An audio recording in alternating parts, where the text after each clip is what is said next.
Wow, the story of how it was written is as inspirational as the song itself. Absolute GOAT. Hello again and welcome back to another one. And today we have more about the creation of the classic Lose Yourself that's known around the globe today.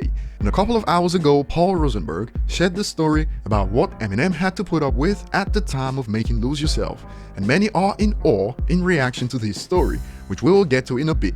But first, if you enjoy content like this, don't forget to hit the like button, subscribe if you're new, and find me on social media at ETLifestyle_web.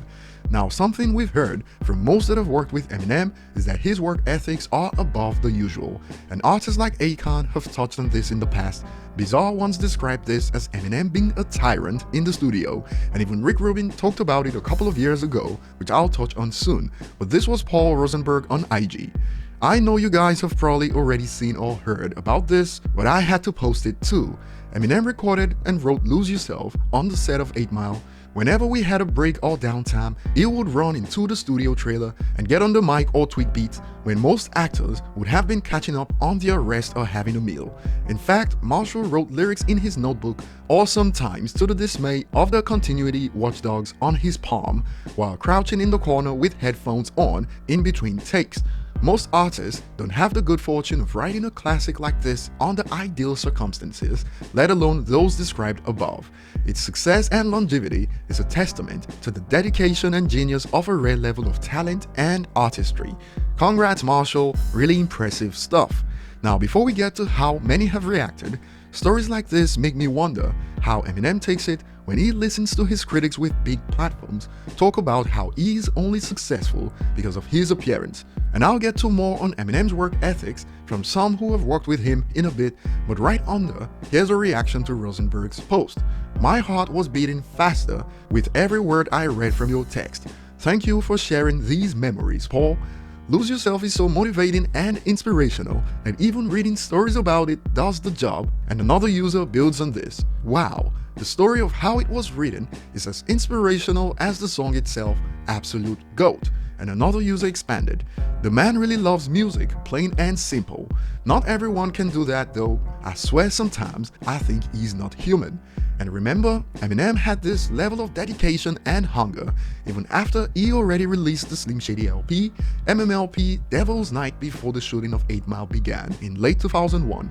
So this was love for the craft in its purest form, hence why Eminem stated that if all he cared about was money, he would have quit a long time ago. And sharing stories like this from time to time are important, as one reaction states, "Damn, I didn't know that." And ignorance is one of the major reasons why Eminem is disrespected on social media often. More people have heard hip-hop media personalities talk about how Eminem was gifted his position because of his appearance than the actual stories with the fact about what it took in the process to make greatness. And word about this found its way to Reddit, where a user states, "Reminds me of John Lennon writing Strawberry Field Forever while on set of How I Won the War." Now, when it comes to work ethics, this was Rick Rubin speaking with Zane Lowe about what it's like with Eminem on a recording level in the studio. And he's always writing. He's always writing, not when he's making an album, he's always writing in life. He's got these notebooks he carries around, and he's always writing. It's like practice, you know, he's just master level practice all the time. He's a rhyme fiend. He is, he really is.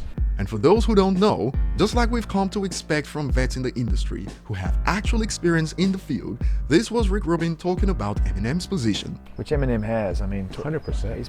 I think he's probably, well, he's certainly the most honest, I think, that's ever been. I mean, in terms of maybe his the best rapper of any MC, he may be the best. But so-called hip-hop heads will claim that if people include Eminem in the GOAT conversation, they must have only listened to Eminem. And here's from Bizarre on Beehive ATL, where he talked about the experience of working with Eminem on a project, where he used the word tyrant to refer to Eminem in the studio. Marshall is he's a tyrant in the studio. He's a perfectionist. Yeah. So you could be in the booth doing your verse for 3 or 4 hours until you get it right. I'm talking about every word, every sentence.